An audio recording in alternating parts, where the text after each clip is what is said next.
সদৌ বাঘৰ গাঁৱৰ যুৱক যুৱতী, আয়তী বায়তী, দাদা ভাইটি, বয়োজ্যেষ্ঠ আইতা সকলোকে মই সশ্ৰদ্ধ প্ৰণিপাত জনাইছোঁ।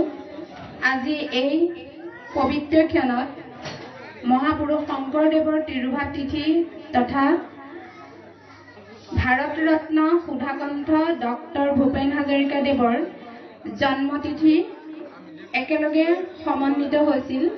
সেয়েহে উদীয়মান এই গাঁৱৰে উদ্যমী যুৱকসকলে গাঁৱৰ সকলো ৰাইজৰ সহযোগত যি মহান অনুষ্ঠানৰ আয়োজন কৰিছে, আমি নথৈ সুখী হ'লো।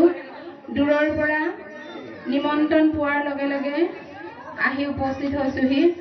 যিহেতু আমি সৰুৰে পৰা সংগীত আৰু সাংস্কৃতিক দিশৰ লগতে একাত্ম হৈ আছিলোঁ, সেয়েহে আজি মই যদিও এই গাঁৱৰে সন্তান হয়, তথাপিও গাঁৱৰ পৰা অলপ আঁতৰত আছোঁ। সেয়েহে নিমন্ত্ৰণী পাই মই আহি আজি উপস্থিত হৈছোহি। গতিকে ডক্টৰ ভূপেন হাজৰিকাদেৱৰ জন্মতিথিৰ দিনাখন ইমান মহান আয়োজন কৰিছে। সেই আয়োজনত এই অনুষ্ঠানটি উদ্বোধন কৰিবলৈ আমাৰ নিচিনা লোকক নিমন্ত্ৰণ কৰিছিল। যিহেতু আমি গীত মাতৰ লগত জড়িত মানুহ, এনেকুৱা কাৰ্যসূচী হাতত লোৱা নাছিলোঁ কেতিয়াও, সদায় আঁৰত থাকি কাম কৰিছিলোঁ। সেয়েহে আজি সুধাকণ্ঠ ভূপেন হাজৰিকাদেৱৰ এই পবিত্ৰ ক্ষণত মই মোৰ হিয়াৰ পৰা সশ্ৰদ্ধ প্ৰণিপাত জনাইছোঁ, অভিনন্দন জ্ঞাপন কৰিছোঁ।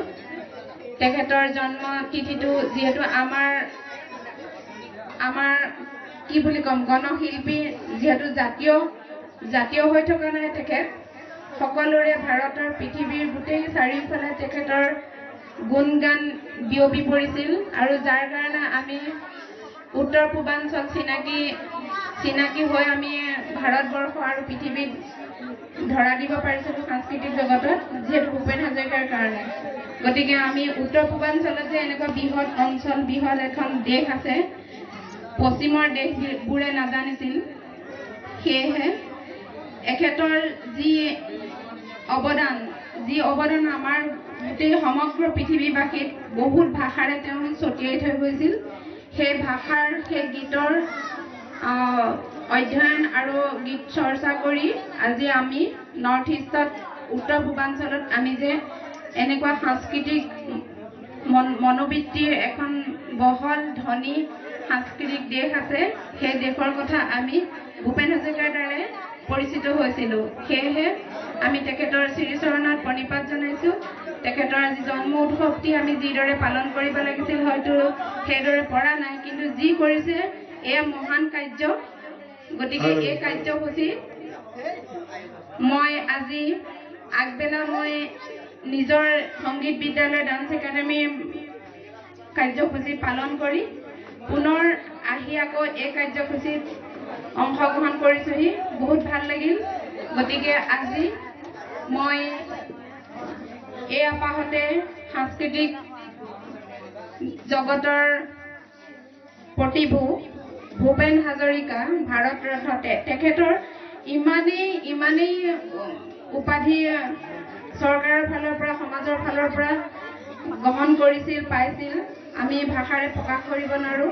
তেখেতৰ কণ্ঠ সদায় পৃথিৱীত বিৰাজমান হৈ আছে। গতিকে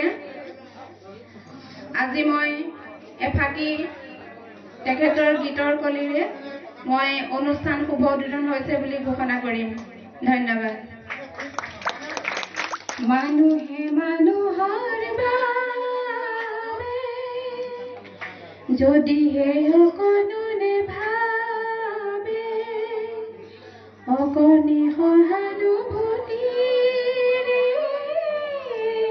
ভাবিব কোনে নোকোৱা সমনীয়া।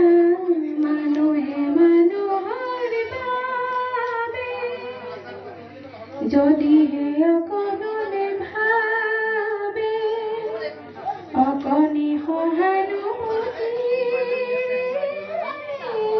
ভাবিব কোনে নোকোৱা সমনীয়া।